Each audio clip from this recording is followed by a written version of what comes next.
Paraît-il, il y en a qui ont adoré le film. The Sonata, le film que nous critiquons aujourd'hui, un film de Andrew Desmond. Après, je peux comprendre ceux qui ont adoré, mais pas trop fan du style. C'est sympa, on va en parler. Alors, vous savez, en ce moment, moi, j'aime bien les films avec du violon, voilà. J'ai demandé sur Twitter d'ailleurs si les gens connaissaient les films de violon, parce que j'avais vu Nocturne, le Blue Mouse, il y a plus d'un an. C'était l'un des meilleurs Blue Mouse dans mes souvenirs. J'avais aussi vu The Perfection récemment, critiqué sur la chaîne. Et là, je me suis dit, bah, on va lancer The Sonata. En plus, j'ai découvert qu'il y avait des films d'anciennes joueuses de violon. Bah, il y a eu The Eye, il y a eu un film sur Netflix, on me rappelle plus du titre. Sauf que bah, eux, il n'y a pas des violons dedans. En fait, c'est juste des films d'anciennes joueuses de violon. C'est là tout le problème.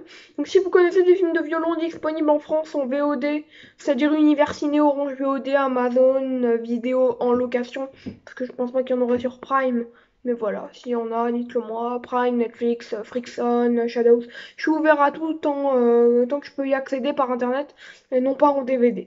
Moi, je préférerais plus Amazon Vidéo, si possible, en VOD. C'est ce que j'utilise le plus, ou Univers Ciné. Voilà. Orange VOD, c'est vraiment le max. Ah, voilà, voilà. Donc, vous l'aurez compris. Pourquoi je dis vous l'aurez compris?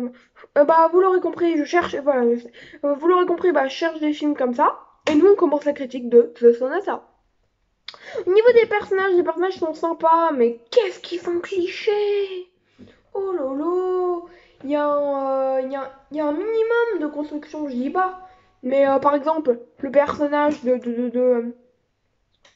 Charles, je crois. Pas dire de bêtises, donc je regarde son visage. Ouais, le personnage de Charles. Excusez-moi, mais il part en nanar à la fin. Moi, j'utilise pas les expressions de base, mais il part en nanar. Voilà, c'est la réalité, quoi. Mais à la fin, il part dans un tel nanar. Oh là là, mais c'est quoi ça? En plus, ce scénario, déjà qu'il est pas mal fait du pied gauche. Là, mais à la fin, il déraille le scénario. Il est même plus sur la route.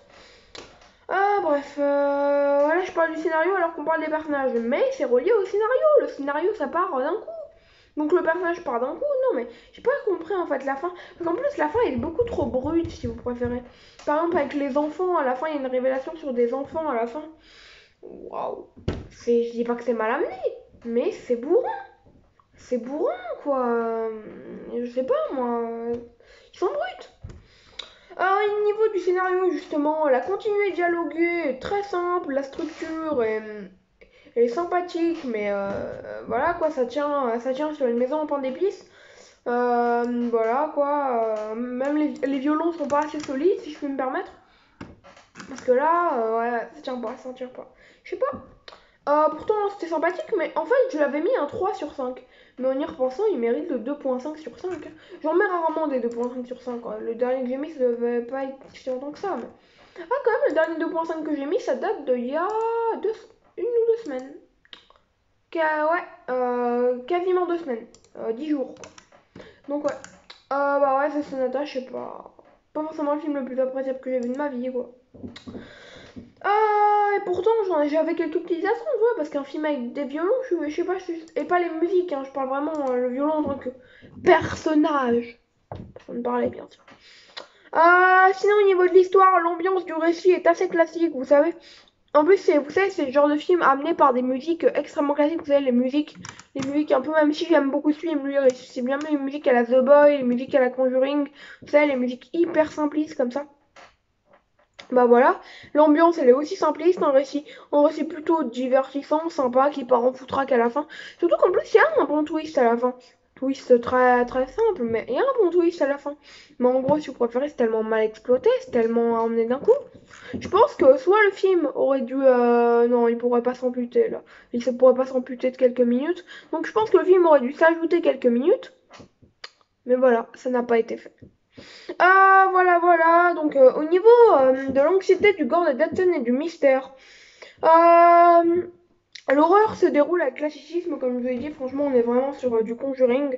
Petit jumpscare, petite maison chelou.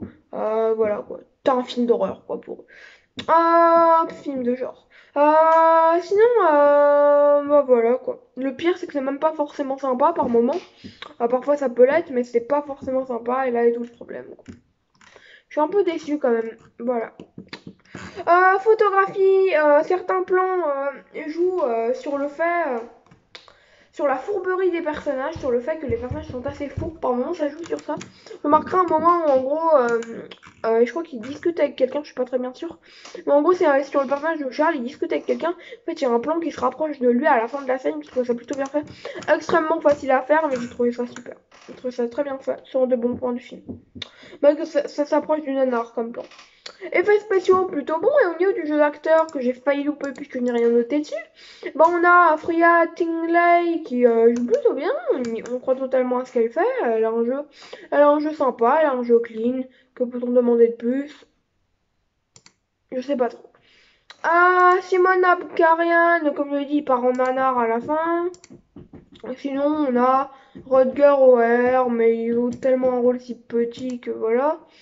Et je finirai avec James Faulkner, qui joue un petit rôle, mais que j'ai trouvé franchement efficace. Voilà, ma note sur 20 sera dans le beau 10.2, 10.25, allez, sur 20. Vous l'aurez compris, The Sonata de Andrew Desmond, c'est pas forcément un film extraordinaire, voilà. Mais The Sonata, si vous voulez le voir, allez-y. Les films que je vais voir prochainement, bah demain je compte voir Mademoiselle de Park Chan-wook. Alors moi de base je devais voir Annihilation, mais je vais le repousser. Voilà. Mais donc demain je vais essayer de voir Mademoiselle depuis que j'ai vu Decision to Live. J'ai bien envie de voir ce film-là, et surtout qu'il fait partie du top des meilleurs films Letterboxd. Ciao, c'est Martin Mega, prenez soin de vous et moi je prends soin de moi.